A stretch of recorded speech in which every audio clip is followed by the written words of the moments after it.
여러분 안녕하십니까? 시사쇼 이것이 정치다의 윤정호입니다. 검찰이 김남국 의원의 민주당 탈당 하루 만에 압수수색을 벌였습니다. 강제 수사에 이제 본격적으로 착수한 셈인데요. 거래 내역을 분석하면서 수사의 속도가 붙을 걸로 보입니다. 자, 이런 가운데 오늘 국회에선 법사위가 열렸습니다. 김 의원으로부터 가상화폐 의혹은 한동훈 검찰 작품이다 이런 소리를 들었던 한 장관 어떤 반응 보였는지, 그리고 법사위원인 김남국 의원 어디에 있었는지 전문가들과 한번 짚어보도록 하겠습니다. 어서 오십시오. 네, 검찰은 압수수색에서 확보한 김남국 의원의 코인 계좌 정보를 토대로 최초 투자금이 어느 계좌에서 왔는지, 그리고 거래 내역은 어떤지 중점적으로 들여다볼 방침입니다. 관련 화면 먼저 보시겠습니다. 계좌 영장은 기각되는 경우가 거의 없거든요. 범죄 혐의와 관련된 것들이 거의 아예 인정이 안 됐다. 원하면 저한테 전화했으면 드렸을 텐데.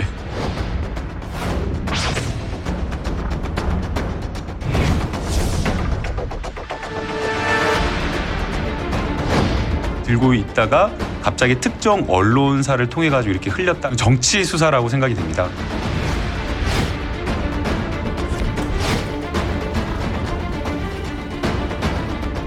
김남국 의원이 몰래 코인하다가 금융당국에 걸린 게 왜 제 작품이라고까지 하는지 저도 참 궁금합니다. 억지로 연관성을 찾아봐도 김남국 의원이 국회에서 저한테 질의할 때 코인하신 거 말고는 없는 것 같습니다.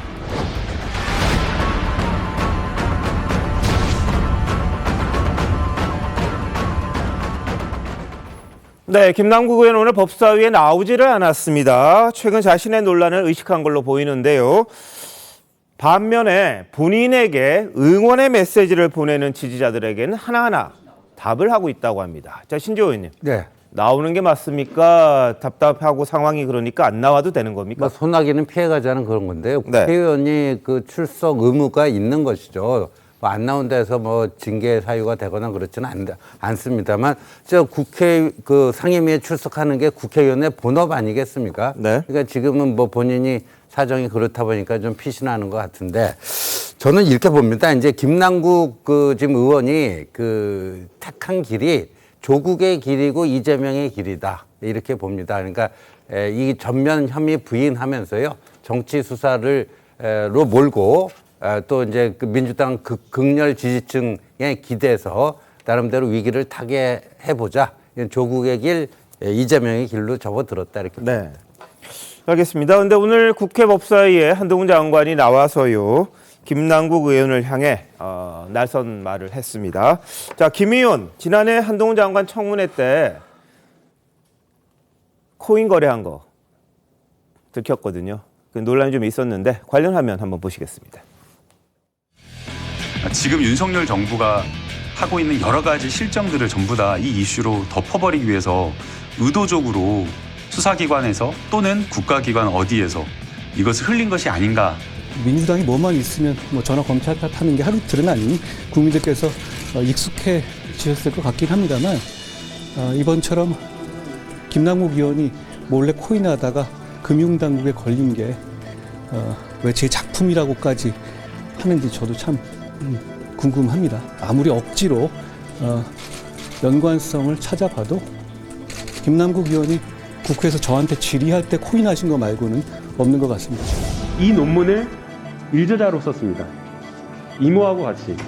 누구와 같이 썼다고요? 이모하고요. 이모. 제 딸이요? 그렇습니다.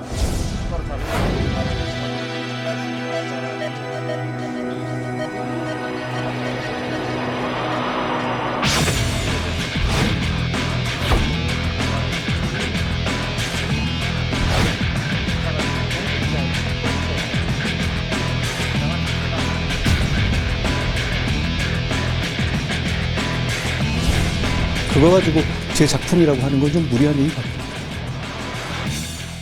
네, 한동훈 검찰의 작품이다. 이게 김남국 의원의 주장이었습니다만 한 장관은 그대로 정면 반박을 했는데요. 어떻게 보셨습니까? 그러니까 일단은 김남국 의원이 휴식 시간을 이용했다, 아니면 화장실에 가서 했다 이런 이야기들을 했지만, 직접 회의장에 앉아서 휴대전화를 조작을 한 그 시간과 코인이 거래된 시간이 일치하기 때문에 그 국회 일에 전념을 할 수가 없는 상황이었죠. 네. 그렇기 때문에 뭐 보좌진들이 뭐 써주니까는 한 9명의 보좌진이 있지 않습니까? 써주니까는 그걸 그대로 읽었는데 그냥 그대로 읽은 거예요. 사전에 한번 숙지를 했어도 이모 교수 이야기가 나올 수가 없는 거죠. 전후 맥락을 보면은.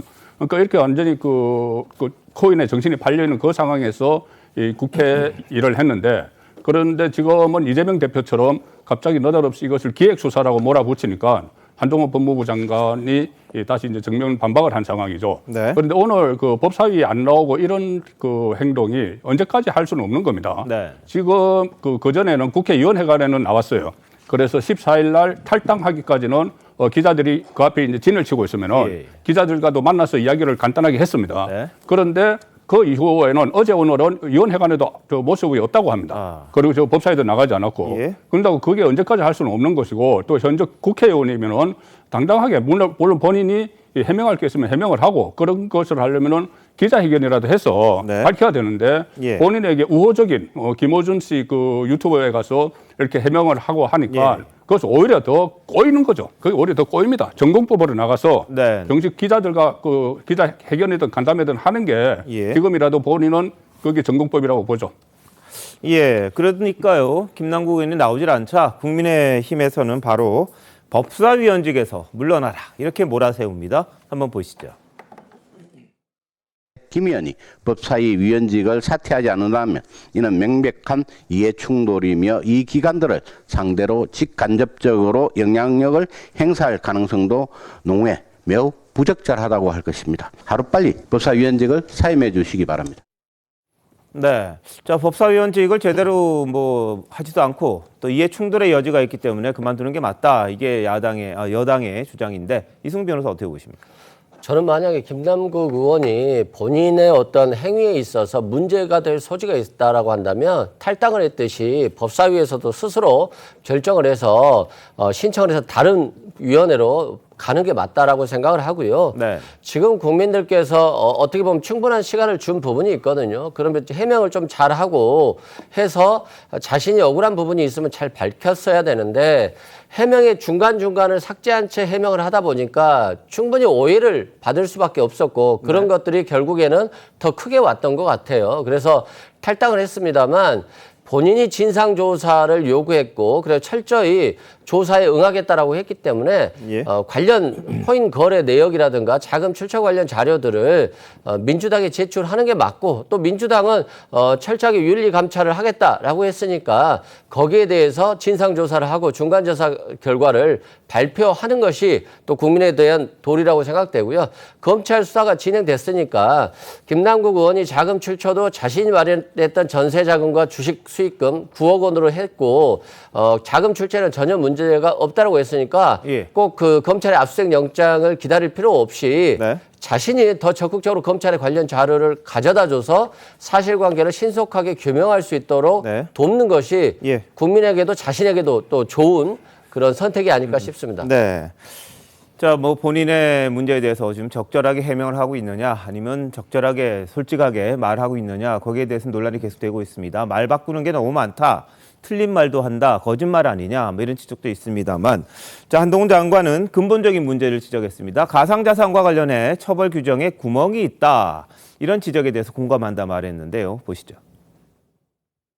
뭐 횡령도 있고 뭐 배임도 있고 여러 가지가 있는데요.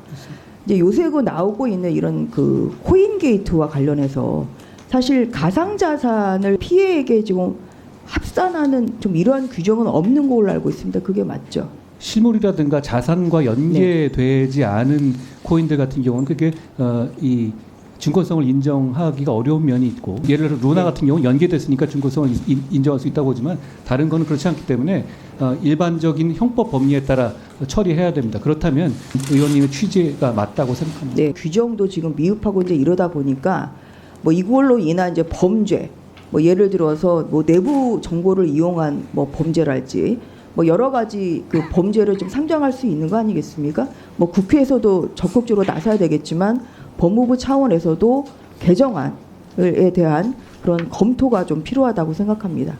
진행 중인 수사에 대해서 제가 언급을 할 수 없는 것이고요. 다만 이 코인 관련한 범죄 혐의가 현행법상에 좀 구멍이 있다는 지적에 대해서는 저도 공감하는 부분이 있기 때문에 저희도 필요한 검토를 충실히 하겠다는 말씀드립니다. 네.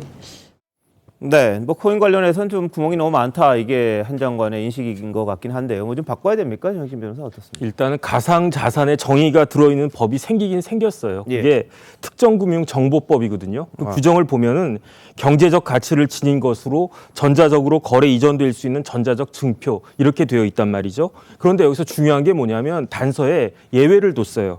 게임 산업법상에 이른바 게임 아이템은 제외가 되는 거예요. 네. 그러니까 지난번에 P2E 해가지고 그렇게 이제 입법 로비를 갖다 한 게 이런 부분들을 고치려고 해서 일확천금을 노렸던 거 아닌가 싶은데 어찌됐든지 간에 특정금융정보법상에 이러한 크립토커런시 관련해가지고 경제적 가치를 인정한 것까지는 좋은데 그런데 이러한 그 가상재산이 지금 김남국 사태에서 보듯이 굉장히 증권과 유사하지 않습니까? 하지만 이런 정도 정의 가지고는 증권성이 인정이 안 되고요.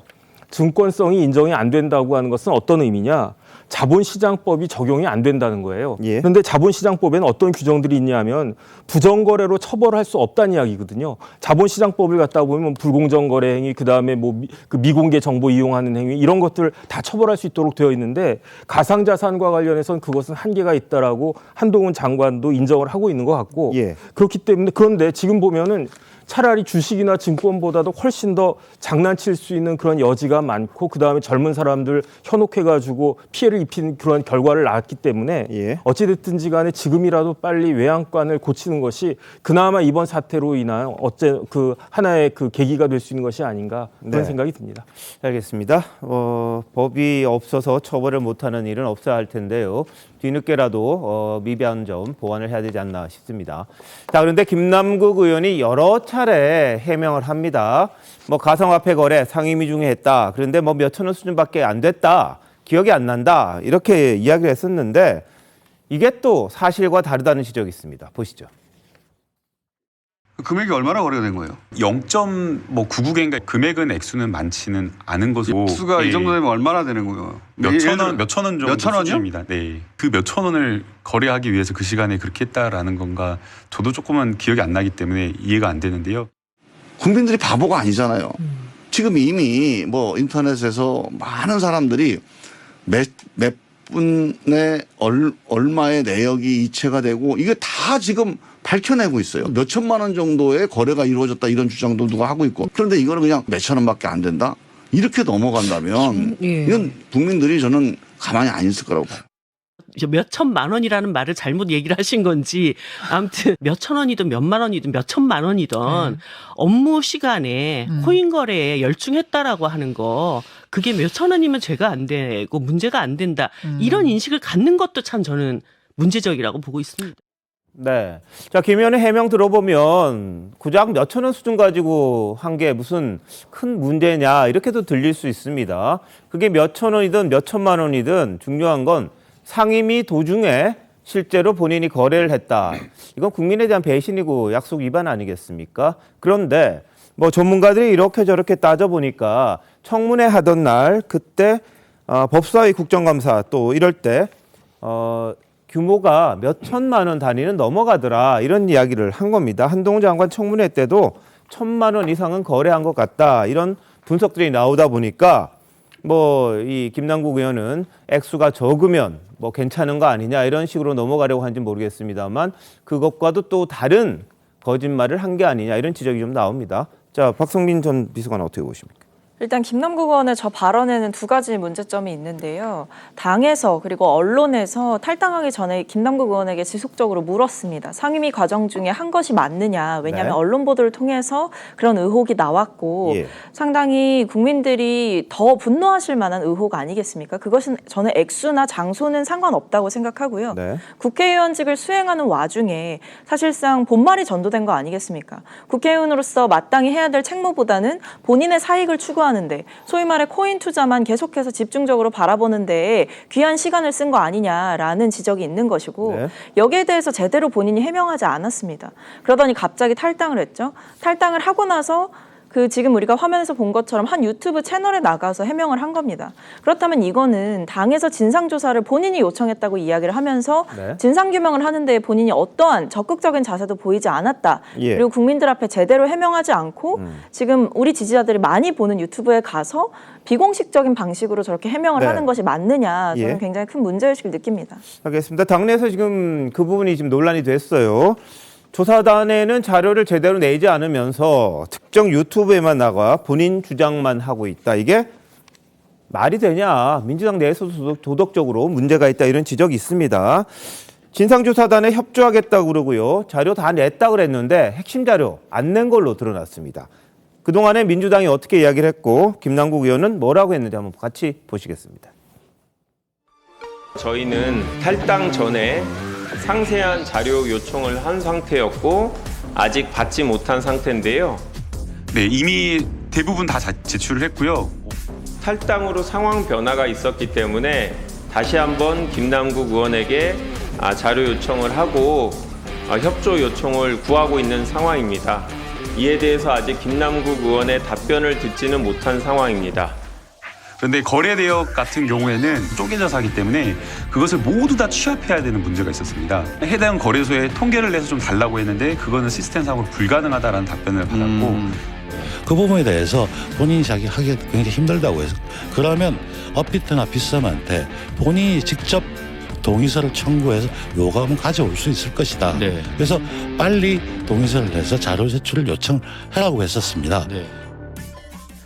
자, 지금 보신 것처럼요. 당에서는 본인이 동의서 내서 그 거래소에서 거래 내역 쭉 뽑아서 당에 내라 이렇게 이야기를 했는데 김남국 의원 뭐라고 그랬냐면요. 거래소에 통계 좀 내달라 그랬는데 시스템상 불가능하다는 답변이 왔더라. 이렇게 이야기를 합니다. 그런데 어제 TV조선이 단독 보도한 내용을 보면요. 김 의원 보좌진이 그냥 거래 내역 정리해 줄 수 있느냐 이것만 물어봤고 이후 연락이 없었다는 겁니다. 본인 요청이 없었다는 거예요. 그래서 진상조사단에서는 달라고 했는데 그건 안 되고 김 의원이 직접 요청하거나 위임장 보내면 바로 제출하겠다 이런 답을 했다는 입장을 거래소에서는 밝혔다는 거예요. 그러면 김 의원은 시스템적으로 불가능하다고 이야기했는데 거래소에서는 본인이 이야기만 주겠다 그랬다는 거잖아요. 이것도 거짓말 아닙니까? 거짓말한 거죠. 그리고 김남국 의원 보좌관이 이 거래소에 문의를 했으면은 거래소가 지금 입장을 밝힌 것과 똑같은 이야기를 했겠죠.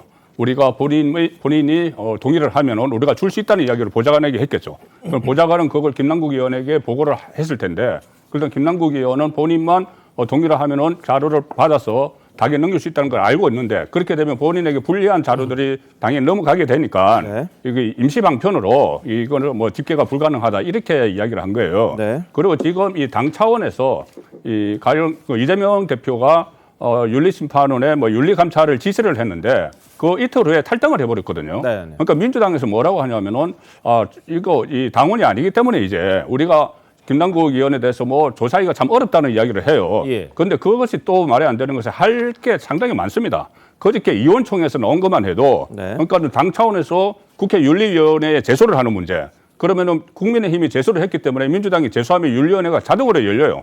그 다음에 이 가령 예를 들어서 가상화폐 신고센터를 운영을 하자. 그래서 허위 신고를 하면은 다음에 공천에서 배제하자 이런 이야기도 다 나왔고, 예, 예. 그다음에 복당 불가 이야기까지 다 나왔는데 이런 것들은 민주당 차원에서 할 수 있는 일이죠. 네. 할 수 있는 일인데 국회의원들이 169명에 가까운 국회의원들이 그렇게 의견을 모았는데 이게 갑자기 결의문에서 사라져버린 거예요. 네. 사라졌다면은 지금 일부 보도에 의하면은 이재명 대표가 그것을 뺐다 이런 보도도 나오고 있기 때문에 민주당은 보류를 하고 있지만은 네. 어쨌든 지도부가 뺀 것은 뺀 거죠. 그렇게 다 중재가 모아졌는데 예. 그렇다면 당이 할 수 있는 일도 지금 당에서 하지 않고 있다. 네. 그러니 지금 국민의힘 김웅 의원 같은 경우는 코인 공동체 이야기까지 하는 거예요. 예. 이재명, 김남국 코인 공동체. 그래서 이재명 대표도 뭔가 수상하다 뭐 이런 이야기까지 나오는 상황이 될 정도로 네. 민주당이 지금 김남국 의원에 대한 조사 같은 데서 적극성을 띄지 않고 있기 때문에 네. 이 논란이 점점 확산되고 걷잡을 예. 수 없이 퍼지는 거예요.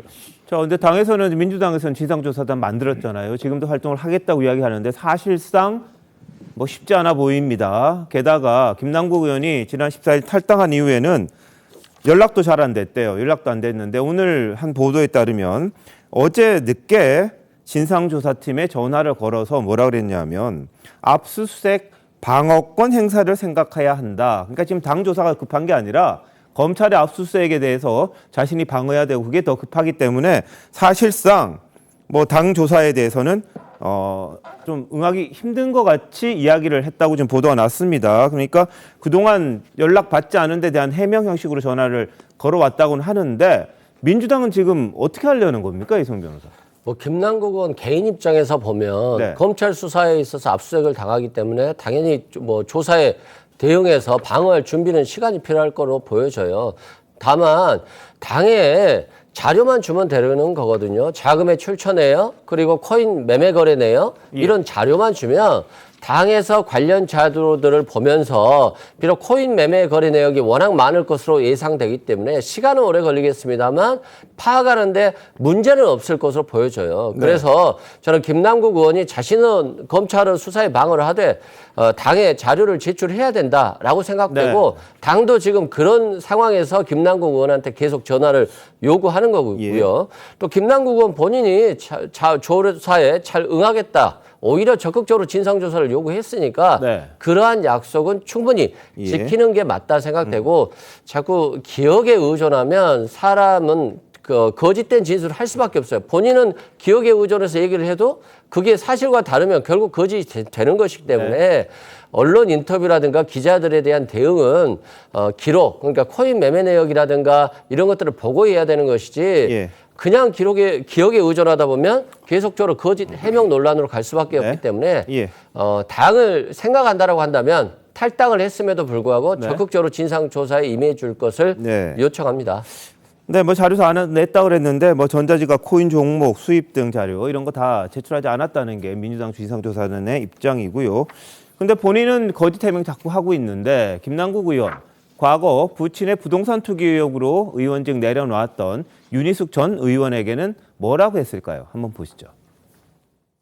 윤희숙 의원이 거짓 해명한 것에 대해서 국민에게 머리를 숙여야 되는데 마치 무슨 본인이 독립운동이라도 하는 것처럼 이렇게 당당한 것 자체가 좀 상식적이지 않은 것 같습니다. 해명을 제대로 하지 않은 것에 대해서 오히려 윤희숙 의원님이 좀 머리 숙여서 국민에게 사과하는 게 우선이라고 저는 생각이 됩니다.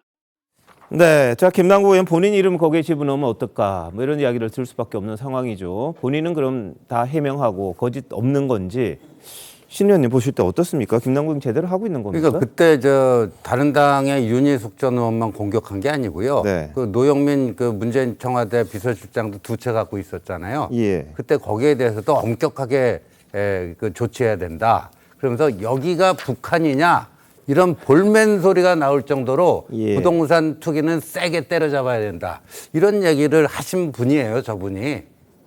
그런데 지금 뭐가 됐습니까? 근데 저는 이제 김남국 의원의 해명은 의미가 없어졌다 이렇게 봅니다. 이미 양치기 소년 수준으로 돼서 이제까지 뭐 했던 해명이 다 거짓으로 드러났고요. 김남국 의원의 해명을 듣고 거기에 대해서 논평하는 것은 저는 아무런 의미가 없다 이런 생각이 듭니다. 그리고 뭐 어제 TV조선에서도 보도가 됐습니다만 자기가 거래한 가상화폐 거래소에서는요. 김남국 의원의 동의만 있으면은 그거를 민주당 측에 제공해 줄 수 있다는데 김남국 의원 또 그것도 거짓말 했잖아요. 자기가 제공해 주고 싶어도 그게 불가능한 것처럼. 그래서 그 김남국 의원은 이제 검찰의 수사로 정리될 수밖에 없고요. 문제는 이제 민주당이라고 하는 한국의 일당이 김남국을 사실상 이재명 대표가 보호하고 있는 거 아니겠습니까? 감싸주고 있는 건데 그게 이제 그 연결고리가 김남국 선에서 끝날 건지 아니면은 이재명 대표까지 연결이 되는 건지 그런데 저는 이제 김남국 의원이 지난 대선 과정에서 했던 거 보면 굉장히 제가 신기하게 생각했던 게 있었어요. 뭐냐면 애초에 이재명 후보의 수행실장을 맡았잖아요. 근데 우리가 권력은 거리에서 나온다. 근거리에서 나온다. 그러니까 후보하고 24시간을 거의 함께 할 수 있는 그 수행실장을 하다가 무슨 온라인 소통 무슨 뭘로 간다길래 저 왜 그러지? 뭐 밀려난 건가? 그렇게 제가 잘못 생각했는데 알고 보니까 다 큰 뜻이 있었어요. 알겠습니다. 자, 근데 김남국 의원의 이 코인 수익 규모 이게 어디냐 이걸 가지고 지금 여러 가지 분석들이 나왔습니다. 그런데 SBS 보도를 보면요. 당에다가 이렇게 이야기를 했답니다. 주식 판 돈으로 일단 몇몇 가상화폐에 돈 넣었고 그걸 40억 원대까지 불렸고 그게 나중에 최대 100억 원까지는 늘어났다 이렇게 소명했다는 거예요. 그런데 지금 보면 현재 기준 투자 원금 대비 손해다 이렇게 소명을 했다는 겁니다. 그래도 뭐 원금 투자했던 거 그대로 회수를 하고 나머지 돈으로 했는데도 한 10억 정도 번 것처럼 그렇게 돼 있거든요. 그러니까 이게 과연 손해인지 아닌지 이 해명도 좀 믿기가 어렵고요. 게다가 가상화폐 업계에서는요 뭐라 그랬냐면 김 의원이 뭔가 좀 의도를 상당히 갖고 거래를 한 게 많다. 특히 위믹스라는 거 36억 원 어치 하고요. 출시 한 달도 안 됐던 신생 코인 클레이페이 토큰 21억 원어치를 교환을 했다는 겁니다. 자, 그러면 36 빼기 21이면 15억 원이잖아요. 15억 원을 손해보면서 이 코인을 바꾼 이런 게 왜 이루어졌을까? 그게 굉장히 궁금해하는 거예요. 기업 쪽에서도 화폐업계 쪽에서. 정영진 변호사 이거 이해가 되십니까? 그야말로 누가 봐도 비상식적이죠. 예, 뭔가 알고 하는 건가요, 그럼? 아니 그렇기 때문에 얼마 전에 그 한동훈 장관이 볼테르 말 인용했잖아요. Common sense is not so common. 그 말이 이것보다 더 정확하게 적합하게 부합하는 경우가 있을까? 그런데 그 김남국 의원이 어떤 사람입니까? 그 점심밥을 3천 몇백 원짜리 먹는다고 그랬잖아요. 네. 그다음에 아이스크림 먹고 싶은데 편의점에서 아이스크림 안 먹고 참았다고 그랬잖아요. 예. 그렇게 돈 1,000원에 벌벌 떨었던 사람이 무려 15억이나 되는 그러한 돈을 손해를 갖다 감수하겠다라고 한 거니까 이건 누가 봐도 말이 안 되는 거죠. 그러니까 지금 누구도 알 수 없지만 본인만이 알고 있는 어떤 비밀스러워하는 아주 불법적인 일들이 밑에서 지금 그러고 있고 5월 11일 날 김남국 의원이 뭐라고 그랬냐면은 당에다가 진상조사단을 구성하고 조사를 요청하고 진상조사단에 투명하게 자료 공개하겠다고 그랬거든요. 못하고 있잖아요. 그런 것들이 하나씩 둘씩 이렇게 밝혀지고 있으니까 설마 본인이 그 숨길 수 있다라고 생각했던 것들이 밝혀지고 있으니까 저런 식으로 비상식적으로 지금 대처하고 있는 것이 아닌가 그런 생각이 들고요. 저런 행위가 본인에게만 문제가 되는 게 아니고 본인이 몸담고 있던 그 뭐 자기가 사랑한다라고 하는 그 당에도 엄청나게 큰 그 부담을 주고 있다라는 것을 아는지 모르는지 모르겠습니다. 네. 자, 그리고 뭐 우린 잘 모르는 부분이긴 한데 LP라는 거 유동성 공급자 그러니까 환전할 때 이 은행이 돈 받고 주고 수수료 받지 않습니까? 그것과 비슷하게 거래소에 코인을 준 다음에 그걸 다른 사람이 인출하면 또 이제 그 수수료를 받도록 돼 있나 봐요. 그런 식의 거래가 뭐 186번 정도 그런 게 있었다고 합니다. 그러니까 이게 뭐 코인 사고 팔고 이런 걸 떠나서 본인이 뭐 하나의 그 거래소까지 역할을 하는 그런 식의 수수료를 받는 그런 역할까지 하면서 이 코인계에서는 뭐 큰 손처럼 움직였다 이런 지적까지 나오는 것 같아요. 근데 일반 투자자 개념이 아니라 완전히 전문가처럼 한 거죠. 그렇다면 국회의원을 왜 하나 싶기도 한데 박성민 전 비서관 어떻게 보세요? 그러니까 말씀하신 대로 그런 그 LP가 코인을 공급하는 역할을 하는 거고 이런 역할을 본인이 자처했다라는 의혹이 지금 제기가 되고 있는 거거든요. 그러니까 이게 결과적으로 보면 뭐 불법이냐 뭐 아니냐를 따졌을 때는 불법은 아닙니다. 하지만 이것의 문제는 이 코인이 그 대규모의 코인이 공급되면서 이 시세 자체가 뻥튀기 되는 효과를 낳을 수가 있기 때문에 사실은 이것이 과연 국회의원이 할 일이냐라는 문제제기가 될 수 있는 것이고요.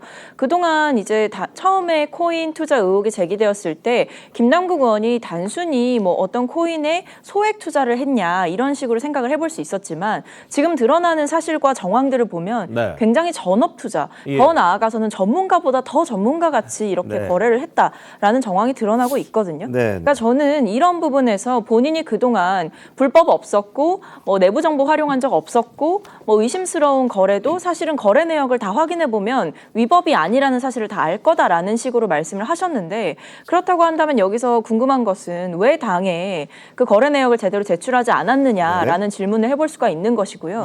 본인이 탈당해서 소명하고 돌아오겠다라고 했지만 지금 와서는 뭐 검찰 수사에 대한 뭐 방어권 이야기를 하면서 당의 진상조사에는 제대로 협조하지 않고 있는 이런 모습이 굉장히 이중적이고 국민들 보시기에는 신뢰를 회복하기 어려운 수준으로 지금 본인의 해명 자체가 신빙성이 떨어지고 있는 상황인 거죠.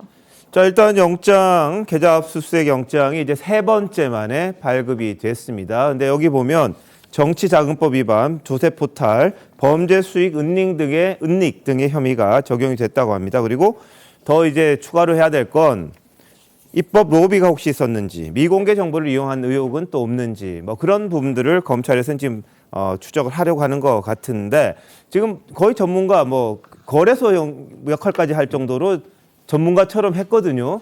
그럼 저게 순수하게 투자라고 봐야 됩니까?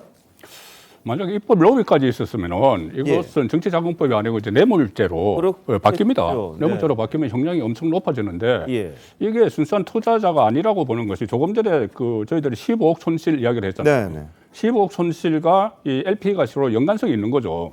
뭐냐면 위믹스 코인 작년 2월달에 위믹스 코인 36억 원어치를 클레이페이라는 이름이 없는 알려지지 않은 그 토큰하고 두 종류와 막교환을 했는데 그때 그 클레이페이 상품은 21억 원어치 가치예요. 그 15억 원이 손실을 보면서 막교환을 했는데 그러면 그것이 본인이 의도하지 않았던 거냐. 그래서 거기서 나오는 말이 뭐 슬리피지라는 말이 나와요. 뭘 거래를 하기로 약속한 시점과 실제로 거래가 이루어지는 사이에 이 격차가 벌어져 버릴 수 있다. 그래서 15억 원이 손실봤다 이렇게 하는데 그것이 아니고 그다음에 본인이 장외거래소 역할을 한 겁니다. 일종의 장외거래소 역할을 해서 그 유동성 을 확보를 해야지 저 이름이 없는 코인이기 때문에 거래가 안 되는 거예요. 그래서 본인이 제3자 거래소, 그러니까 장외 거래소 역할을 하면서 본인이 유동성을 확보를 해서 그걸 시장에 풀면서 아까 180 몇 번인가 이렇게 186번 이렇게 본인이 중개를 했지 않습니까? 그러면 186번의 중개를 하면서 거기서 얻은 수익이 처음에 15억 손실 난 것을 대체를 할 만큼 그런 액수였느냐? 그렇다면 이거 그렇게 된다면 김남국 의원은 정말 이 코인의 전문가죠. 완전 전문가고 또 어떻게 보면은 이 시세까지도 조정을 하는 그런 역할인데 이게 왜 이 부당한 거냐 하면은 그렇게 이익을 보면은 그 손해를 보는 쪽이 있죠. 개미, 소위 말해서 개미. 그리고 또 특히 젊은 세대들이 이 그 코인을 많이 하죠. 2030 세대가 많이 해서 정말 코인에 그 뭐 인생을 걸다시피 했다가 올인했다가 그게 안 돼서 극단적 선택을 하는 사람들도 나왔는데 그것을 장외 거래소를 하면서 투기성 높은 그 거래를 해주고 본인이 그 수수료를 떼가고 그리고 이거 거래가 안 되니까는 본인의 재산을 거의 막 거기다 투자를 해서 거래를 일어나게 하고 그래서 그것을 혼돈을 시켜서 정말 이게 좋은 코인인가 보다 하고 사람들이 들어가서 그것을 샀다가 나중에는 그것이 가격이 하락을 하는 이런 것을 전혀 국회의원이 했다는 게 이것은 도저히 그 국회 윤리상 용납이 안 되는 일이죠. 자, 김남국 의원은 관련 의혹 다 부인하고 있습니다. 그러면서 뭐라 그러냐면요. 당내 진상조사단이 원한다면 거짓말 탐지기 검사도 하겠다 이런 태도를 보였었는데 뭐 지금은 물 건너 간 거죠. 한번 들어보시죠. 그래서 제가 진상조사할 때 국정원에서 간첩을 판별할 때 쓰는 거짓말 탐지기, 경찰청에서 쓰는 거짓말 탐지기를 가져다 놓고 제가 조사를 받겠다라는 그 이야기까지 했었습니다. 일체 뭐 미공개 정보며 뭐 로비며 그런 의혹들이 하나도 없기 때문에 그런 것까지 제가 동원한다면 다 협조하겠다고 말이죠. 다 협조하겠다고 말은 했는데 자료도 들렸단 말이죠. 이승 변호사, 이걸 뭐 어떻게 받아들여야 돼요? 그러니까 이 거짓말 탐지기라고 하면 국민들께서 아 저거 하면 정말로 거짓과 진실이 밝혀지는 거야 라고 생각할 수 있는데 실제 그게 법원에서는 인정되지 않기 때문에 거짓말 탐지기 자체가 큰 의미가 없고요. 사실상 거짓말 탐지기에 응하는 것보다 관련 자료를 제출해 주는 게 훨씬 좋거든요.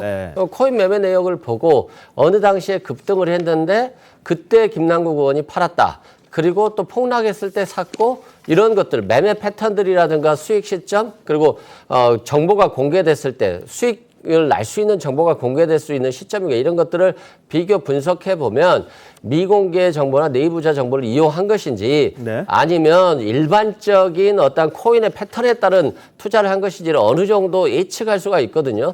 그렇기 때문에 김남국 의원이 관련 자료를 좀 주면 좋을 것 같고 다만 지금 뭐 김남국 의원에 대해서 뇌물이 된다, 뭐 정치자금법이 된다, 범죄수익 은닉이 된다 이런 얘기들이 있는데 아직은 뭐 관련 근거에 근거한 그런 얘기가 아니라 그냥 검찰에서 일단은 법원의 영장을 받아서 수사할 수 있는 단초를 제공받은 것이고 그래서 김남국 의원이 정말로 거짓말을 한 것인지 또는 김남국 의원이 정말 자금 출처라든가 매매에 있어서는 문제가 없고 단지 상임이라든가 이런 국회의원으로서의 본업을 망각한 행위였던 도덕성에 대한 문제인지는 앞으로 검찰 수사를 통해서 밝혀질 것으로 보여집니다. 뭐 검찰 수사는 좀 지켜봐야겠습니다. 지금 어느 정도까지 이걸 파악할지는 뭐 알 수가 없는데요. 다만 서울 남부지검은 가상자산의 특수성에 맞는 별도의 수사 조직을 만드는 거 이걸 내부적으로 검토하고 있다 이런 보도도 나옵니다. 아무래도 김 의원에 대한 코인 논란이 일다 보니까 그걸 겨냥한 게 아니냐 그런 이야기가 나오고 있고요. 또 코인 때문에 게임 업체들 또 코인 업체들 다 지금 비상이라고 합니다. 위메이드 이런 데에서는 지금 국회 로비설까지 나오니까 그런 적 없다. 이렇게 좀 빨리 불 끄기에 나선 거고요. 또 몇몇 게임 업계에서도 P2E 게임에 대해서 부정적인 인식이 커지는 데 대해서 좀 우려하고 이걸 어떻게 좀 극복할 거냐 이런 고민에 지금 빠져 있는 그런 상황이다 보니까 김남국 사태가 가져온 파장이 좀 커지는 것 같습니다. 자, 그런데 지금 김남국 의원이 자꾸 이 수사에 대해서 기획 의혹을 제기를 합니다. 근데 꼭 누구 닮았다 이런 이야기를 해요. 그래서 너무 식상한 것 아니냐 이런 비판까지 나오는데 한번 같이 보시겠습니다. 제가 시작이지 끝이 아닐 거라는 생각이 있습니다. 만약 이런 폭발적인 이슈를 총선 전에 터뜨릴 수도 있었을 텐데 굳이 먼저 한참 1년 전에 터뜨렸다라고 한다면 또 다른 무엇인가를 가지고 있는 것 아니냐라는 이 얘기도 너무 이제 식상하지 않습니까? 좀 지겹습니다, 이제는. 그런 어떤 구체적인 내용도 어떤 근거도 없으면서 무조건 수사기관 탓만하는 것은 그냥 민주당이 늘상 하는 검찰 악마화 전략이라고 생각하고요. 네, 국민의힘에서는 이재명 대표나 김남국 의원이나 똑같은 행동을 보이고 있다 이렇게 이야기를 합니다. 특히 김남국 의원이요 이런 이야기를 했어요. 제가 시작이지 끝이 아닐 거고 자기 것도 이렇게 큰데 이걸 선거 전에 안 터뜨린 거 보면 선거 때는 더 어마어마한 게 있을지도 모른다. 이런 예고를 했어요. 정치 변호사 어떨 것 같으세요? 참 상상력이 부족하다. 저는 그 생각이 들고요. 소설을 좀 많이 읽어서 상상력을 키우는 게 필요하겠다. 예. 기승전 한동훈, 기승전 도이치모터스 아니겠습니까? 그러니까 이런 식으로 하면 국민들이 또 그렇구나 그렇게 이야기를 할 거고요. 네. 제가 곰곰이 생각을 해봤는데 오히려 지금 이 시점에서 기획을 한다면 누가 기획을 했을까? 저 같으면 송영길 대표일 것 같아요. 왜냐하면 송영길 대표의 그 어마어마한 사건이 김남국 의원 이 사건으로 인해 가지고 한 방에 다 묻혔잖아요. 그다음에 제가 봤을 때 오히려 의미심장한 이야기는 진짜 김남국 의원이 맞거든요. 제가 검사라고 하면 만약에 정치에 관여하고 싶은 검사라고 하면 조금 더 묵혀놨다가 하반기에 이걸 터뜨렸으면 내년 총선에 훨씬 더 그거 있지 않았겠습니까? 그런데 왜 지금 터뜨렸을까? 그런데 김남국 의원이 거기에 대해서 하반기에 또 내년 초에 또 이런 것들이 있다라고 이야기하는 것은 김남국 의원은 여당의 핵심적인 의원이잖아요. 야당 대표하고도 굉장히 가까운 위치에 있지 않습니까? 많은 정보를 가지고 있는 사람이 저렇게 이야기를 하면 민주당에 또 뭐가 있는 거 아니야? 이런 의심까지 불러일으키기 때문에 그다음 마지막으로 한 말씀 드리면 저 이야기는요. 예컨대 다른 사람이 하면 또 모르겠어요. 가장 의혹의 당사자이고 가장 그 문제가 있는 그 사람이 본인 입으로 자기가 그 문제가 있다라는 식으로 저렇게 이야기를 하는 것은 아무리 좋게 생각을 했다 해도 이것은 결코 그 적절한 것이 아니다. 저는 그렇게 판단이 됩니다. 예, 송영길 대표가 어떻게 검찰을 움직였겠습니까? 이게 이제 취재가 들어가고 그러다 보니까 이제 불거진 부분이 있을 텐데요. 다만 이제 김남국 의원은 음모론을 제기한 겁니다. 검찰이 이렇게 수사를 시기와 이런 것들 조절해서 야권에 타격을 주기 위해서 한 거 아니냐 이런 이야기를 했습니다. 그리고 김용민 의원과 관련돼서도 한 유튜브 채널 진행자는 김 의원에 대해서는 터뜨릴 것 같다. 아주 파렴치 보면 모을 것 같다. 이런 식의 이야기를 했더니 그럴지도 모르죠. 근데 저는 괜찮습니다. 이렇게 이야기를 했는데요. 자, 박수민 전 비서관. 민주당 내에는 실제 그런 분위기가 좀 있는 겁니까? 이 검찰에서 뭔가를 쥐고 아니면 정치적으로 이용하기 위해서 이런 식의 사건을 만들었다. 아니요, 제가 봤을 때는 본인의 일방적인 주장에 불과하다라고 생각을 하고요. 당의 분위기까지는 정확하게 공감대가 이루어지진 않았을 거라고 생각을 합니다만 어쨌든 당에 제대로 소명하지 않고 탈당해서 저 유튜브 방송에 가서 저런 식으로 이야기를 하는 것이 사태를 악화시킨다라는 판단은 저는 당내에서 분명히 있을 거라고 생각을 합니다. 그리고 개인적인 의견으로는 검찰 만물설이 절대 맞는 키가 아니다라는 말씀을 좀 드리고 싶고요. 지금 분위기 파악을 좀 하셔야 하셔야 된다라고 저는 말씀을 드리고 싶은데 지금 본인에게는요 검찰의 무리한 수사가 작동하고 있다라고 볼 만한 구체적 근거가 존재하지 않을 뿐더러 지금 김남국 의원의 가장 큰 맹점은 본인의 해명 자체가 계속해서 앞뒤가 안 맞고 있다는 것이고 그 해명이 앞뒤가 안 맞고 있음에도 여러 가지 제기되는 의혹을 불식시키기 위한 구체적인 증거 자료를 내놓고 있지 못하기 때문에 지금 이 의혹이 계속 커지는 거예요. 이 의혹은 검찰이 키우고 있는 게 아니라 본인의 불확실하고 일관되지 않은 해명이 키우고 있다. 이 사실을 좀 직시하시는 것이 중요하다고 생각합니다. 예, 신현님 보실 때 어때요? 선거 때마다 뭐 뭔가 터지는 뭐 그런 게 있나요? 뭐 그거야 뭐 그냥 뭐 정치인들의 주장이니까요. 그걸 뭐 우리가 뭐 다 뭐 얘기하는 건 좀 그럴 것 같고요. 근데 지금 김남국 의원에 대해서 이렇게 방어해주고 동조해주고 하는 사람들은요. 저는 이제까지는 이제 뭐 같은 뭐 철험의 소속이니까 같은 초선 의원이고 친하니까 같은 뭐 친명계니까 뭐 이런 건데 요번 케이스는 좀 다른 것 같아요.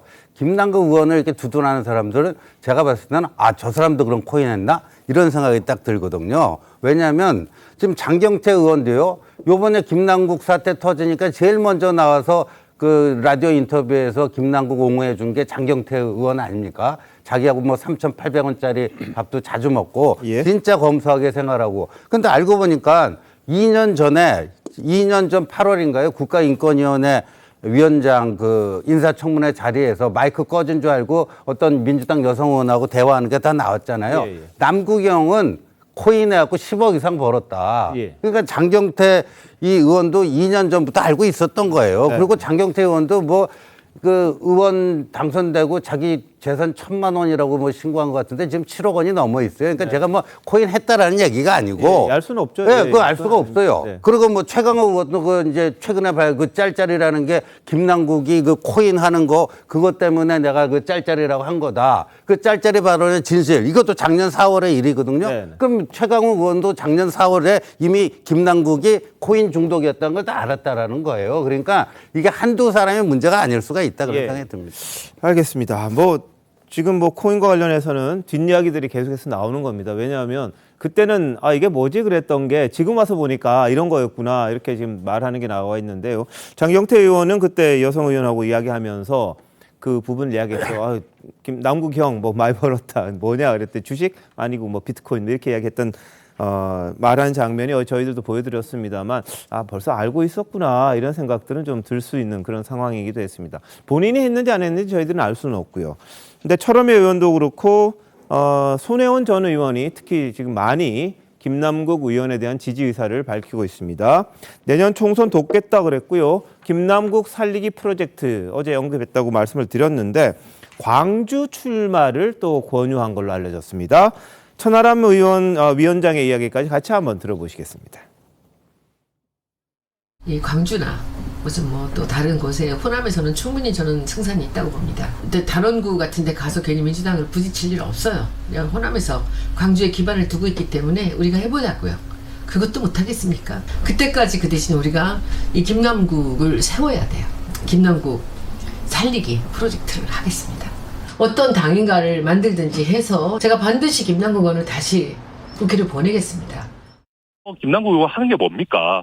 또 김어준 씨가 하는 유튜브에 나와가지고 지지층 결집하려고 하고 심지어 손혜원 전 의원 같은 분도 또 거기에 부안해동 해가지고 뭐 정의로운 사람이다 비례정당이라도 만들어가지고 국회의원 만들겠다 이런 식으로 또 그 극성 지지층을 결집시키는 전략으로 가거든요. 저는 좀 그만했으면 좋겠다. 네. 자, 광주에 나가서 한번 해보면 어떻겠느냐, 이런 이야기를 합니다. 어떤 당을 만들던지, 뭐 이런 이야기를 하는데, 현실적으로 가능할 것 같으세요? 어떠세요? 불가능한 거죠. 지금 손혜원 전 의원이 뭐 당을 만들 수도 없고, 현실적으로. 그리고 광주, 물론 김남국 의원이 지금 지역구는 경기도 안산 그 단원이지만, 강주 출신입니다. 전남대 로스쿨을 나왔는데 그렇기 때문에 그 고향에 가서 이제 출마하라는 말인데 아마 무소속으로 출마를 하라는 이야기 같은데 그렇게 되면은 근데 그 이야기하면서 또 정당을 만든다고 하고 뭐 비례대표 이야기도 했어요. 이 비례대표 이야기는 그래서 김의겸 그 모델 아닌가 이런 말이 나오는 겁니다. 예전에 비례대표당 만들어서 열린우리당 만들었죠. 그때 열린우리당 그때 손혜원 의원이 목포 구시가지에 투기 논란이 일어나서 민주당에서 나와서 열린민주당 상당을 그 주도를 했습니다. 그때 이 비례대표용 위성정당이죠. 그래서 김의겸 의원도 부동산 투기 때문에 민주당에서 공천을 못 받으니까 열린우리당으로 가서 비례대표로 해서 나중에 합당을 하면서 지금 민주당 의원이 된 거거든요.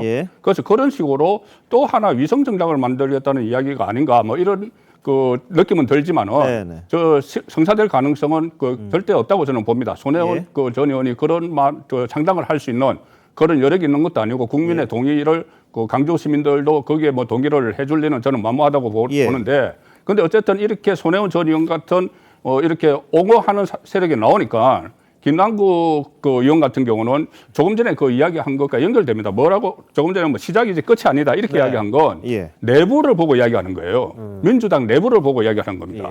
이거는 검찰이 총선 앞두고 여러 사람을 막 수사를 할 건데 민주당 소속 내가 처음이다. 그러니 전부 다 긴장을 해야 되고 이것을 정치 사건으로 몰아가야 된다. 자, 본인부터. 그래서 그렇게 처음이 아니고 그러니까 시작이 아니고 지금부터 시작이다. 끝이 아니고 시작이다 하는 것은 민주당 내부에서 이것을 정치 사건으로 몰아가자. 그러니까 이것은 이재명 대표의 전략과도 똑같은 거예요. 그러니 지금 소위 말하는 그 철음의 의원, 양이원영 의원이나 황운하 의원이 계속 김남국 그 의원에 대해서 오늘부터 갑자기 두둔하기 시작하거든요. 이런 것이 같은 맥락으로 지금 흘러간다 그렇게 봅니다. 알겠습니다. 지난 총선에서 열린민주당을 만들어서 거기 3명의 의원, 비례 최강욱, 김의겸 이런 의원들이 다 들어왔던 겁니다. 나중에 합당을 했죠, 민주당과. 그 모델을 한번 만들어 보겠다 이런 이야기인 것 같은데 또 김 의원에 대해서 아주 엄청 칭찬을 해요. 아직도 한번 보시죠. 그런 정의롭고 그리고 사심 없는 친구를 다시 만나기 어렵습니다. 세상에 저렇게 알뜰하게 20만 킬로가 넘게 차를 타고 다니고 그야말로 이 넥타이가 이 목에서 그냥 고무줄로 매는 그 싸구려 그러고 다녔던 친구를 그러면서 안 쓰고 안 먹고 돈을 모으면서 이 살았던 친구를 그 코인 한다고 그래서 제가 얼마나 비웃었는지 몰라요. 그게 끝이 뻔한 건데 왜 그걸 하지? 근데 그 친구는 말을 안 들어요. 자기 소신대로 하지. 그런 친구가 정치를 해야 돼요. 남을 위해서 정직하고 정의롭고. 네. 자, 손혜원 전 의원 저렇게 이야기했고요. 정청래 의원도요. 김남국 의원한테 꿋꿋하게 밥 잘 먹고 버텼으면 좋겠다. 이런 응원 메시지를 보냅니다. 보시죠. 나중에 남는 것은 민주당을 지지하는 당원과 지지자들이 남는데 그분들의 정서도 고려해야 되는 거 아니냐. 인간적으로 그런 생각은 들더라고요. 동지란 무엇인가. 뭐 비 오면 같이 비를 맞아주는 것 뭐 이런 얘기 많이 하지 않습니까? 김남국 의원 그래도 꿋꿋하게 밥 잘 먹고 잘 견디고 버텼으면 좋겠습니다. 예, 자 어떻게 들으셨어요, 이승훈 변호사님? 일단 뭐 손혜원 전 의원 같은 경우는 민주당 당적이 없는 걸로 알고 있어요. 뭐 유튜버 정도 수준이고 아마 혹시 뭐 이번 선거 때 비례정당을 생각하는지는 모르겠습니다만 뭐 김남국 의원을 당선시킬 만한 그런 힘은 없을 것으로 보여지고요. 또 광주라고 하는 것은 5.18 민주주의의 꽃이고 또한 정치적인 자부심이 굉장히 강한 곳이에요. 지금 윤리적이나 도덕적으로 문제가 되고 있는 사람을 광주 가서 출마시켜 당선시키겠다 이런 발언 자체가 저는 굉장히 부적절했다 이런 말씀을 드리고요. 정청래 의원 말처럼 뭐 동지니까 당연히 비를 같이 맞을 수도 있다고 생각해요. 근데 반면에 또 뭐 선당우사라는 것도 있고 읍참마속이라고 하는 것도 있지 않겠습니까? 국민들이 윤리적인 관점에서 봤을 때 문제가 있다고 생각하면 그 부분을 해결해야 되는 것이고 또 진상조사가 필요하다고 생각하면 진상조사에 적극적으로 임해서 결과를 발표해야 하는 것. 그게 또 정당의 의무이기 때문에 그런 점을 민주당이 지금은 더 신경 써야 될 시기라고 생각됩니다. 자, 그런데 참 저는 약간 충격적인 느낌이 들었는데 뭐냐면 민주당 의원 중에 이렇게 이야기하신 분들이 있더라고요. 진보라고 꼭 도덕성을 내세울 필요가 있느냐. 우리 당은 너무 도덕주의가 강하다. 이런 말을 하는 의원이 있습니다. 도덕성 따지다 우리가 맨날 당한다. 근데 이게 여론조사 보면은 민주당에 대한 도덕성에 대한 지적이 좀 나왔거든요. 거기에 대한 입장인 것 같은데 아니 이걸 어떻게 해석해야 돼요, 정영진 변호사? 그러니까 진보가 무엇인지 그 개념을 정확하게 배우시지 못한 것 같아요. 그러니까 정치학의 아주 기본적인 개념부터 부족한 것이 아닌가 일단 그런 생각이 들고요. 더 이상 말할 가치가 있는 이야기인가 하는 생각이 들고 그렇기 때문에 앞으로는 그냥 진보라고 하지 말고 좌파, 우파 이렇게 하는 게 차라리 낫겠다. 보수냐 진보냐 이 이야기 하면은 마치 진보가 더 우월한 것 같은 그런 느낌을 저희 같은 사람들은 대학 다닐 때 하도 많이 들어가지고 배웠는데 그런데 이제는 진보 스스로가 진보에 무슨 그런 것들이 필요하냐 도덕성이 필요하냐 이렇게 이야기할 정도가 됐으니까 네. 중립적인 좌냐 우냐 이렇게 이야기해야 될 것 같고요. 예. 그다음에 제가 곰곰이 생각을 해보니까 손혜원 의원하고 김남국 의원은 공통점이 있어요. 뭐냐면은 전 재산을 걸었어요. 차이점 뭐가 있냐면은 그 김남국 의원은 정치적 생명을 걸었는데 손혜원 의원은 목숨을 걸었어요. 그래서 제가 그때 왜 목숨까지 걸면 큰일인데 그렇게 생각을 갖다가 했는데 네. 다시 두 사람이 공통점이 있는데 전 재산 하나도 안 내놨어요. 뭐 재산 필요도 없는데 최소한 국민들한테 그 심심한 사과라도 표명을 해야 되는데 사과도 표명하지 않았거든요. 그런데 저런 식으로 김남국 의원이 꿋꿋하게 버티면 누가 좋겠습니까? 제가 봤을 때 민주당이 좋겠습니까? 여당이 좋겠습니까? 그럼 한번 생각이나 좀 했으면 좋겠다는 생각이 듭니다. 알겠습니다. 뭐 손혜원 전 의원 같은 게 일부 유죄는 나왔습니다만 뭐 상당 부분 또 무죄가 된 부분이 있어서 그 부분에 대해서 이제 자신의 이야기를 할지는 모르겠습니다. 그리고 뭐 목포에 기증하겠다 입장을 했기 때문에 한번 지켜보도록 하시고요. 그 다음에 김남국 의원도 이 다른 쪽에서는 그렇게 이야기를 하더라고요. 손혜원 의원처럼 또 무죄 받으면 되는 것 아니냐 뭐 이런 이야기를 하는데 뭐 결과 어떨지는 뭐 수사가 진행이 돼봐야 알 것 같습니다. 그리고 게다가 일부 지지자들도 김남국 의원을 옹호하면서 후원 인증 릴레이를 펼치고 있습니다. 반면에 김남국 의원에 대해서 비판적인 목소리를 낸 사람에게는 항의 전화를 한다는데 자 권지웅 전 비대위원 이야기 한번 같이 들어보시죠. 김남국 의원의 사퇴까지 고려해야 된다. 이런 주장에 대해서는 강성 지지층들의 공격이 지금 굉장히 거셉니까? 어떻습니까? 제가 전화를 받았는데 너희 지금 뭐 하냐 아침부터. 그러니까 지금 국민의힘이 정말 잘못하는 게 많은데 왜 너 그건 지적 안 하고 왜 우리 문제를 이렇게 부각해서 뭐 언론들의 먹잇거리를 던져주냐. 근데 저는 그런 전술로는 국민의 지지를 얻지 못한다고 생각합니다. 자기 문제도 못 푸는 집단에게 어느 국민이 정권을 운영할 권한을 주겠습니까? 네.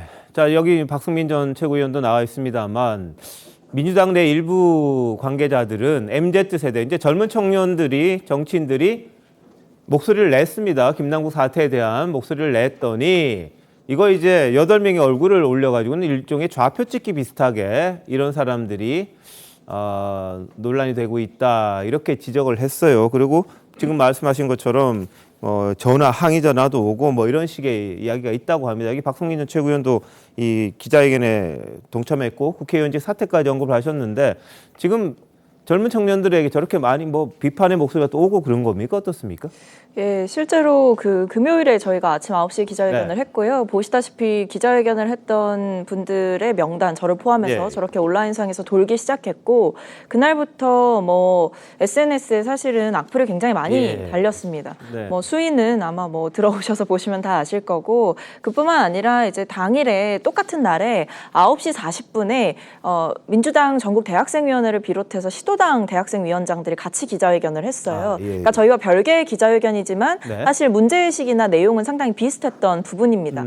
그러니까 이제 저희를 온라인상에서 비판하는 것에 더해서 지금 전국의 시도당 대학생위원장들에게까지도 상당히 많이 전화도 가고 항의 문자나 온라인상에 이제 악성 댓글이 굉장히 많이 달리고 있는 상황입니다.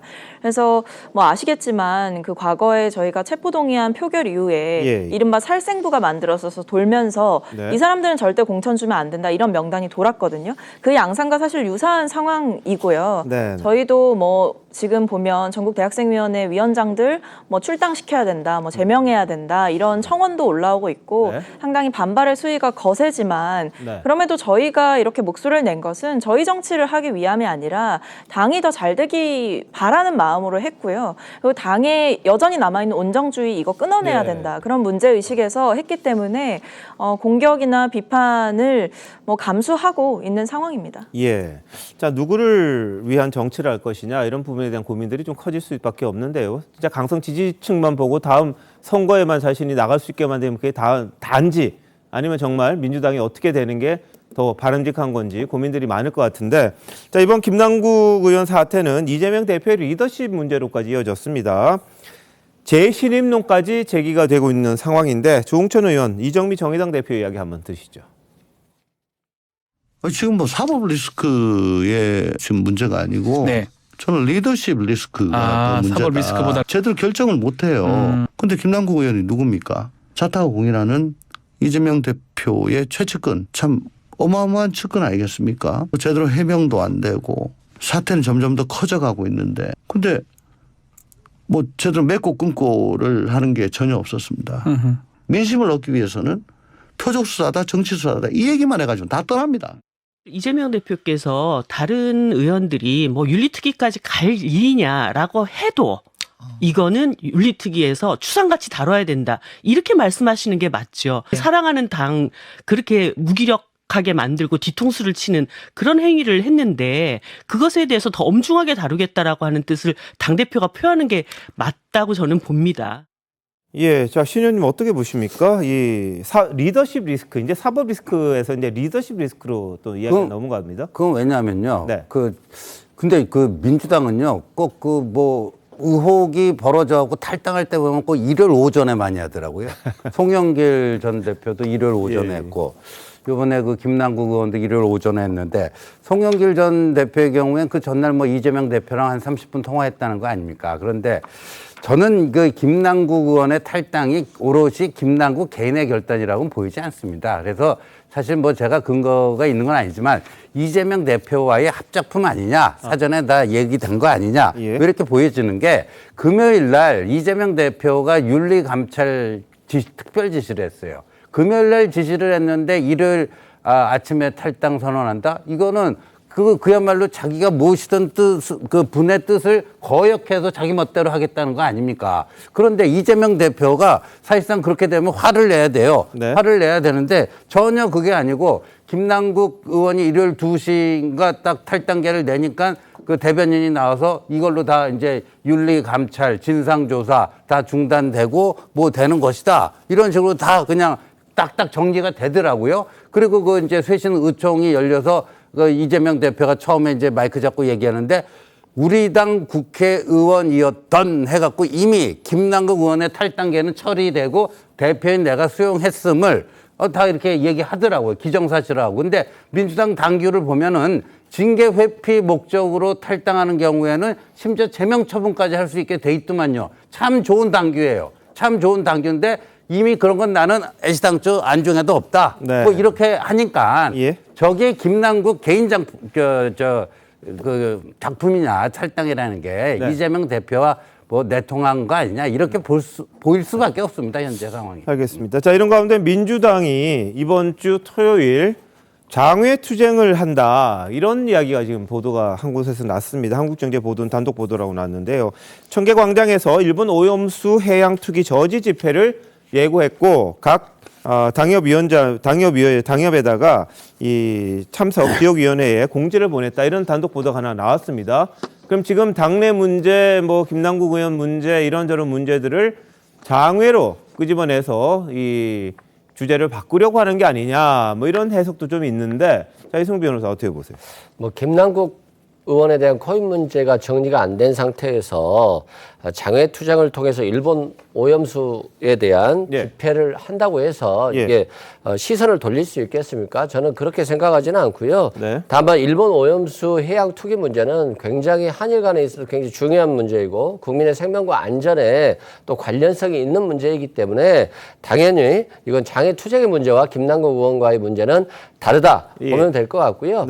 저는 그렇습니다. 지금 윤리위에 38건이 계류 중이라고 해요. 국회에. 그러면 여당이나 야당이나 다 상대 당의 의원들을 향해서 제소를 해놓고 그냥 제소만 하는 거예요. 그리고 나서 그냥 방치하는 거죠. 그렇기 때문에 이건 굉장히 문제가 있고 비난을 위한 비난만을 서로 하고 있기 때문에 이 윤리위에 제소된 38건에 대해서도 다 함께 처리하자. 라는 것이고요. 실제 저는 김남국 의원에 대해서도 비판적인 시각을 가지고 있습니다만 국민의힘도 그렇게 적절하지는 못하다고 생각해요. 4.3이 김일성의 지시다 또는 후원금 쪼개기 의혹까지 있는데 태영호 의원 최고위원 사퇴하니까 그냥 3개월 당원권 정지인가요? 그것만 하고 말았잖아요. 그러면 이 징계가 적절한지에 대해서는 굉장히 의문이 있어요. 그렇기 때문에 저는 여야 할 것 없이 윤리 제소된 거 다 얘기하고 또 코인 매매가 불법은 아니에요. 다만 코인 매매가 불법성과 연관될 수 있는 게 문제이기 때문에 의원들에 대한 전수조사를 통해서 아니 김남국 의원 개인이 잘못했는데 나머지 의원들도 코인을 하고 있다라고 한다면 그분들이 김남국 의원을 징계할 수는 없지 않겠습니까? 그래서 국민들께 다 보여주는 게 맞다 말씀드립니다. 일본 오염수 해양 투기 저지를 위한 집회라면은 지금 우리 정부 시찰단이 가기로 돼 있죠. 그래서 내일도 실무회의를 합니다. 실무회의를 해서 다녀와서 보고서를 어떤 보고서를 내는지 이것을 보고하는 게 이 집회의 성격에 맞는 것이지. 지금 시찰단이 가지도 않았는데 이렇게 서둘러 산다는 것은 결국은 이 위기 돌파를 위한 또 총동원령, 지금 각 지역위원회에도 전부 다 동원령을 내렸다고 하니까는 지난 3월 달에 이재명 대표 사법 리스크가 극에 달했을 때도 이 집회를 한 적이 있습니다. 전국에 다 동원령을 내려서 그 성격인데 이것이 조금 전에 이야기한 조홍천 의원이 이야기한 리더십 위기하고 뭐 맞닿아 있는 거예요. 뭐냐면 조금 전에 이 여러 가지 이 논란에도 불구하고 이재명 대표가 확실한 이 정리를 하지 못하지 않습니까? 이재명 대표가 정리를 해야 되는 거예요. 근데 정리를 하지 못하니까 결국은 그 하는 것이 또 이재명 대표 본인도 사법 리스크가 있으니까는 이것을 한때 뭉뚱거려서 이것은 그 정부와 투쟁을 하는 것으로 뚫고 나갈 수밖에 없다. 이런 리더십을 가지고 지금 장애 투쟁을 벌이기 때문에 리더십의 그 위기 이야기가 같이 나오는 거죠. 알겠습니다. 자, 장애 집회 지금 단독 보도가 나왔는데 이제 확인을 좀 해봐야겠죠. 실제로 할지 안 할지는 좀 지켜봐야겠습니다. 자, 오늘 국회 법사위에 한동훈 장관 나왔는데 최근 참여연대와의 설전과 관련된 이야기를 참 많이 했습니다. 특히 손해봐도 괜찮다 이 말을 했다는데 무슨 의미인지 한번 보시죠. 참여연대 비판하시는 거 계속 비판하시는 거 좀 이례적이다. 저는 그게 꼭 해야 할 그 말이라고 생각하는데요. 아무도 안 하니까 참여연대가 제 얘기를 한 김에 제가 말씀드린 겁니다. 이렇게 강력한 정치단체 하고 맞서는 거는 뭐 너만 손해다 주변에서 저한테도 얘기해 주는 분이 많이 계신데요. 그 말이 맞을 수도 있고 저도 알고 있습니다. 그런데 공직자가 공익 위해서 할 일 하다가 손해 좀 봐도 저는 괜찮다고 생각합니다. 참여연대 공화국이라고까지 불렸던 지난 5년 외에도 모든 민정정권의 경우에 참여연대는 권력 그 자체였잖아요. 우리가 다 알고 있듯이.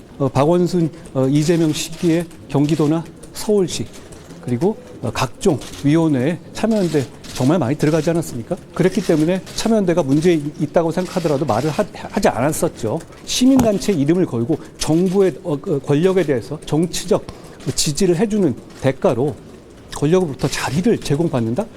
그렇게 되면 저는 공익에 도움이 되는 정상적인 시민단체의 역할을 하기가 어려운 것 아닌가 하는 생각을 하는 겁니다.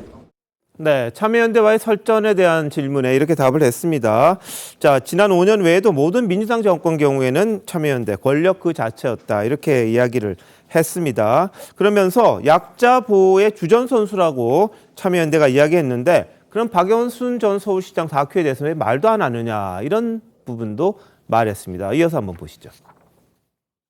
약자 보호의 주전 선수란 말씀도 드렸는데요. 명백한 약자인 성폭력 피해자를 공격하는 박원순 전 시장 다큐에 대해서 주변에서 왜 아무 말 안 하냐고 말을 계속해도 빈말이라도 한마디 못하는 게 어떻게 참여연대가 말하는 약자 보호인지 저는 묻고 싶습니다. 그리고 잘못에 대해 역사가 평가한다는 말도 했죠. 그래서 제가 이렇게 묻고 싶습니다. 왜 참여연대의 잘못은 역사가 평가하고 다른 사람의 잘못은 참여연대가 평가하려고 하는지 모르겠습니다. 자, 참여연대와의 갈등 어떻게 보십니까, 정 변호사? 일단은 시민단체하고 법무부 장관이 저렇게 치열하게 설전을 벌이는 게 제가 봤을 때 그렇게 좋아 보이지는 않지. 하지만 불씨는 참여연대가 먼저 만든 거 아니겠습니까? 이게 객관적인 여론조사도 아니고 일방적인 그 인기 투표로 그렇게 해놓고 마치 한동훈 장관이 제일 문제가 있는 사람인 것처럼 만약에 한동훈 장관이 법무부 앞에서 투표를 갖다가 하면 가장 잘하는 그 장관이 1등으로 뽑힐 수도 있는 거 아니겠습니까? 그런 식으로 객관적이지 않은 이야기를 하면서 문제의 불씨를 키운 것은 제가 봤을 때 잘못됐다는 생각이 들고요. 저희 대학 다닐 때 80년대에는 군사정권을 뭐라고 그랬냐면 육법당이라고 그랬어요. 육사하고 그다음에 이제 뭐 지금 말하는 검사, 법률 그 법당으로. 그런데 진보 정권 또는 이른바 좌파 정권은 어떤 식으로 일반 국민들이 생각할 수밖에 없냐면 586 참여당 아니겠습니까? 이제 이런 부분들에 대한 비판이 있을 수밖에 없는데 자신들에 대한 그런 것들은 하나도 드러내지 않고 다른 사람만 비판하는 그런 것들은 별로 좋아 보이지 않고요. 어찌 됐든지 간에 이쯤에서 그 둘 다 좀 이제 그만두었으면 좋겠다는 생각이 듭니다. 자, 박수민 전 최고위원 어떻게 보세요? 그러니까 시민단체가 언론도 아닌데 이렇게 주관적으로 평가해서 이렇게 공표할 수도 있는 거죠. 왜냐하면 시민단체는 각자의 노선이 있는 것이고 각자의 가치와 생각이 있는 것이고 특히 이번에 한동훈 장관과 관련해서 좀 박한 평가를 한 것은 참여연대 나름의 이유가 있는 것이고 그 이유 역시도 어느 정도 타당합니다. 실제로 위법하게 검수원복을 통해서 시행령 정치를 했다라는 비판을 받은 것이 한동훈 장관의 행위였고 어쨌든 이번에 헌법재판소에서 권한쟁의 심판 역시도 자격이 없다라면서 기각을 시켰던 것이고 그 외에 검사의 그 권한에 대해서 국회에서 법 개정을 통해서 정할 수 있다라는 것을 헌법재판소에서 확인을 해줬는데 이에 대해서 한동훈 장관이 그동안 계속 반발해왔던 어떻게 보면 검사로서의 정체성, 검사로서 계속해서 반박해왔던 부분에 대해서는 구체적으로 해명하거나 사과하지 않지 않았습니까? 그러니까 이런 부분들은 법무부 장관으로서 부적절한 행동을 했다라고 비판받을 여지가 있기 때문에 꼭 이렇게 참여연대라는 것을 꼭 집어서 정치적으로 공격하는 행위 역시도 국무위원으로서 적절하지 않다고 생각합니다. 알겠습니다. 자, 이런 건데 참여연대를 비판한 박상수 변호사가 있습니다. 경제금융센터에서 실행위원으로 활동을 했다. 이게 박 변호사 이야기인데 참여연대가 뭐라 그랬냐면요. 이분은 7년간 활동을 했지만 공식적으로 임명된 바가 없다. 이렇게 이야기를 합니다. 근데 본인은 7년간 여기서 매일 그 이메일도 받고 그 회의도 열심히 참석했고 그랬다는 겁니다. 후원금도 계속해서 냈고요. 그랬더니 김경률 회계사가 참여연대 출신이죠. 조국 사태 때 또 갈라섰던 분인데 이게 무슨 이상한 소리냐 이렇게 또 반박하는 일까지 있다고 합니다. 근데 참여연대는 어쨌든 공식 임명된 사람이 아니다. 내부 사람이 아니다. 이런 주장을 하고 있습니다. 자, 이런 가운데 한동훈 장관은 내일 취임 1주년 맞습니다. 그런데 총선에 대해서 이야기했어요. 출마설에 보시죠. 내일이면 장관 취임 1년인데 소회 제가 하루하루 선의를 가지고 일하려고 노력했습니다만 제가 많이 부족하다고 생각합니다. 앞으로 더 최선을 다하겠습니다. 출마설 계속 나오고 있는데 제가 법무장관으로서 이 선의를 가지고 노력하고 있습니다만 아직 많이 부족하다고 생각합니다. 최선을 다해서 법무장관으로서 할 일을 하겠다는 말씀드립니다. 네. 자, 이 말을 내년 4월에 어떻게 될지는 모르는 일입니다만 한 장관 취임 1주년 맞이하면서 하루하루 성의를 가지고 일하려고 하는데 부족하다. 최선 다하겠다. 이렇게 이야기를 했다고 합니다. 자, 지금 막 들어온 소식 보면 그 민주당 사무총장 명의로 이번 주말에 이제 그 장외 집회하는 그걸 독려하는 그런 공문을 각 시도당에 보냈다. 이게 지금 나왔습니다. 그러니까 장외 집회 할 것 같네요. 20일 날 토요일 날.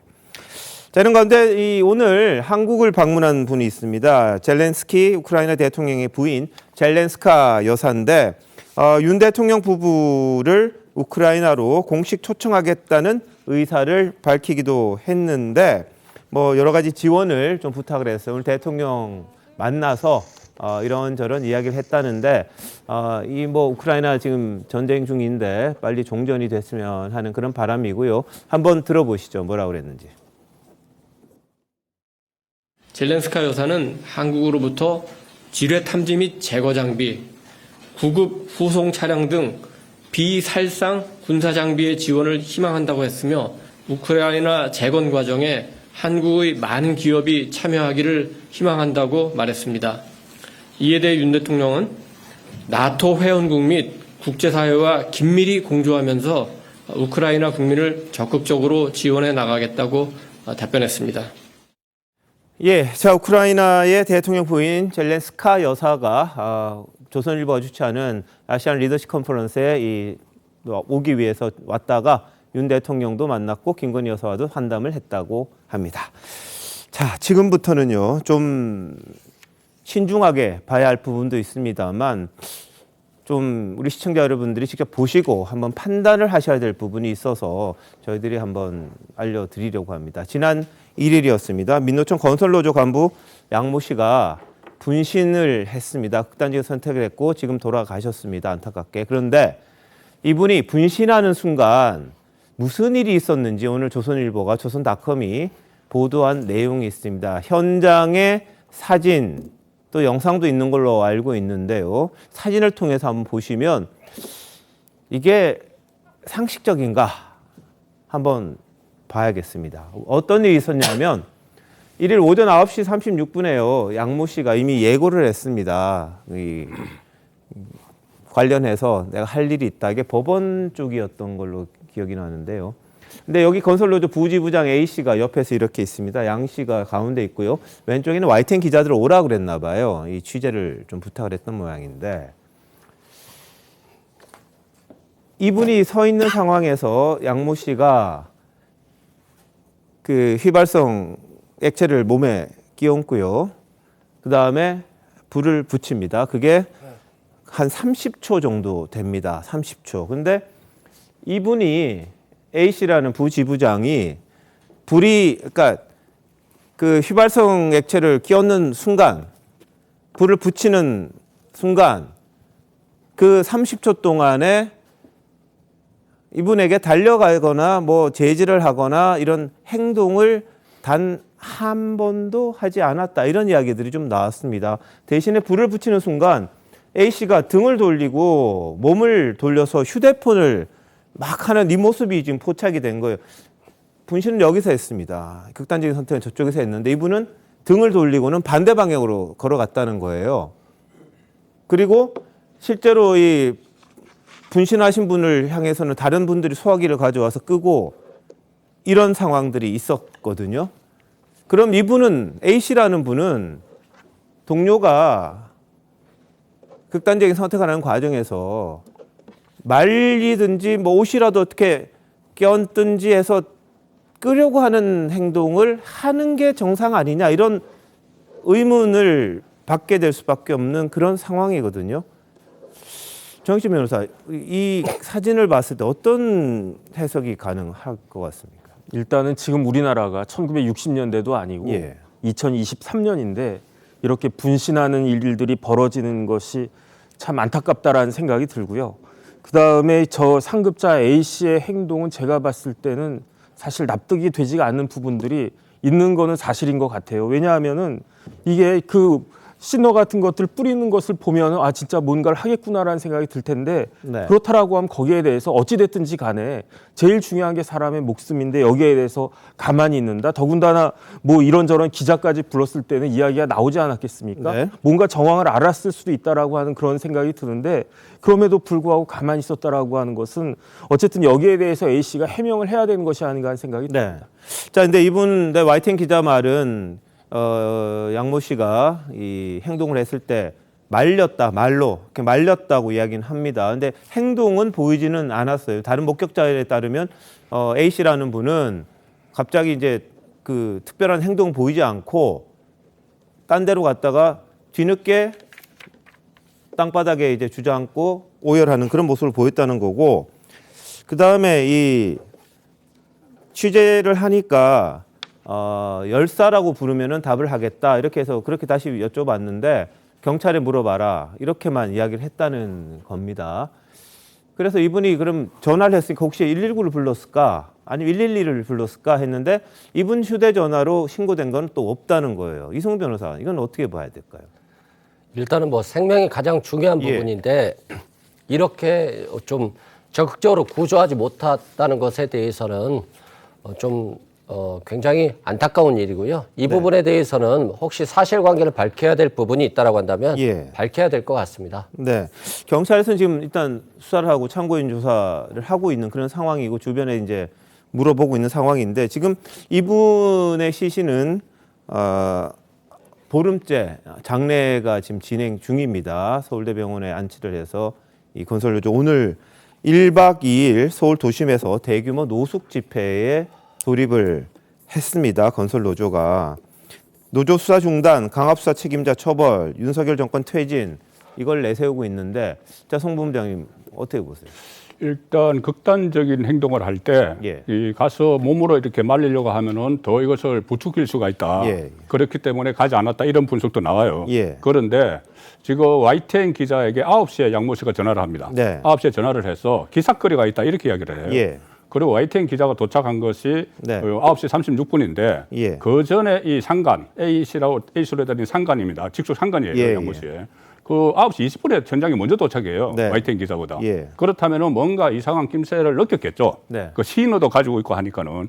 그렇기 때문에 9시 20분에 해서 그렇게 이상한 낌새를 느꼈는데 아무런 조치를 취하지 않았는지 아니면 정말 이 극단적인 행동을 할 때 끼어들면은 더 그것을 부추길까봐 안 했는지 그 부분은 아직 뭐 명확치가 않죠. 알겠습니다. 경찰 수사에서는요 이미 양 씨가 온몸에 그 휘발성 물질을 뿌린 상태에서 접근하기 어려웠다 그랬는데 다른 사람은 직전에 불을 붙이기 직전에 A 씨 앞에서 그걸 뿌리는 걸 봤다 이렇게 엇갈리는 일이 있어서요. 우리 시청자 여러분들 판단은 어떠신지요? 잠시만요. 대한민국 이슈의 중심 시사쇼 이것이 정치다 여기까지입니다. 내일 다시 찾아뵙겠습니다. 고맙습니다.